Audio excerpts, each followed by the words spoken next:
Something new and strange has happened in Canada.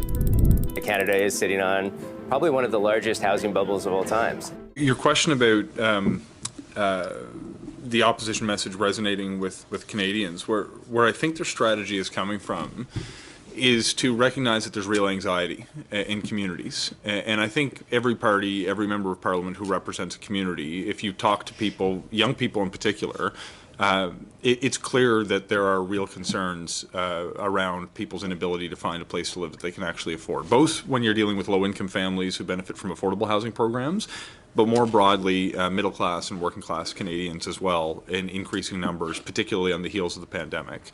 Over the course of the fall, as the Finance Minister has pointed out, there's new measures that we have implemented to rapidly increase the pace of home building in Canada that I will have success.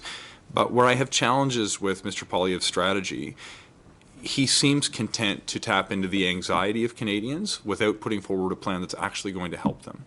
When I actually compare the measures that we're putting on the table to the measures that Mr. Poilievre is proposing to advance, his plan will result in fewer homes being constructed than we are already on pace to build.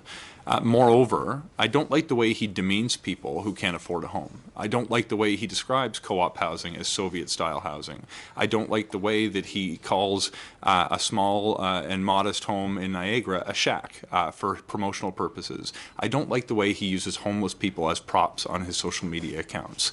The reality is we have to ask ourselves, not how are we just going to tap into the anxiety that's very real in communities for our own political gain, but who are we trying to help at the end of the day? I find it immensely frustrating when you see someone who's effectively a wolf in sheep's clothing pretending to understand the challenges that people are living with, but insisting that he's not going to advance the solutions that are actually going to help them. So comparing one plan to another, it's clear we are going to build more homes and more homes that people can actually afford. But my sense is the strategic decision on their part is they don't need a plan. They just need to foment anger and discontent.